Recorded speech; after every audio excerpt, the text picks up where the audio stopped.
नमस्कार, श्री स्वामी समर्थ. आज बघूयात केतू हा मघा नक्षत्रामध्ये प्रवेश करीत आहेत. 29 मार्च 2026 रोजी मघा नक्षत्रात प्रवेश केलेला आहे.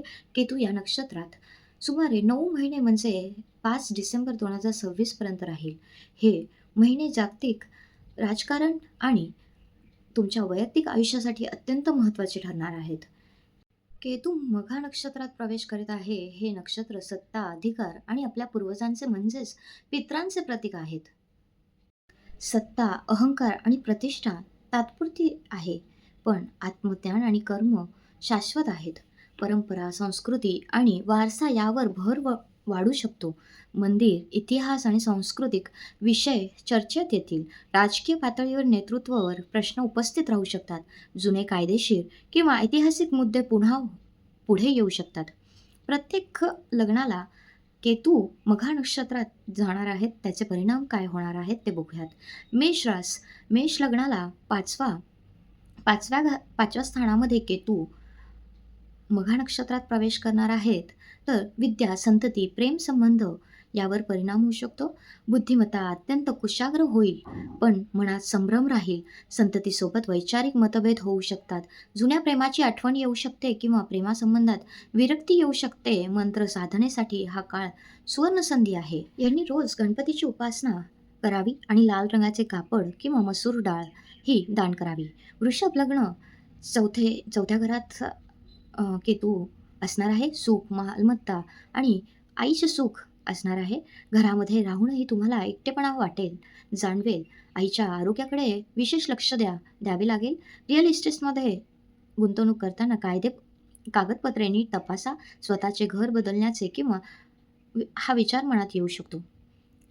आणि लग्नाच्या लोकांनी कपाळावर पांढऱ्या चंदनाचा टिळा लावावा. पांढरे तीळ किंवा दही दान करावे. मिथुन लग्न केतू हा 3ऱ्या स्थानात घरामध्ये असणार आहे. पराक्रम, भावंडे, संवाद यावर भर दिला जाईल. तुमच्या संवादात एक प्रकारची गूढता येईल. धाडस वाढेल, पण ते योग्य दिशेला असणे गरजेचे आहे. लहान भावंडांशी संबंधामध्ये दुरावा येऊ शकतो. प्रवासादरम्यान सामानाची काळजी घ्या. आध्यात्मिक लेखनातून प्रसिद्धी मिळू शकते. मिथुन लग्नाला पक्ष्यांना 7 प्रकारचे धान्य खाऊ घाला. हिरवी मुगाची डाळ किंवा पाटी पेन्सिल दान करा. कर्क लग्न हे 2ऱ्या स्थानामध्ये केतू असणार आहे आणि धन, कुटुंब, वाणी या गोष्टींवर परिणाम पडणार आहे. साठवलेले धन अनपेक्षित कारणासाठी खर्च होऊ शकतो. बोलताना समोरच्याला तुमचे म्हणणे कदाचित नीट समजणार नाही. कुटुंबापासून काही काळ दूर राहावे लागू शकते. सोमवारी महादेवाला अभिषेक करा. चांदीची वस्तू किंवा तांदूळ दान करा. सिंह लग्न पहिल्या स्थानातच केतू असल्यामुळे सिंह लग्नातच केतू आहे.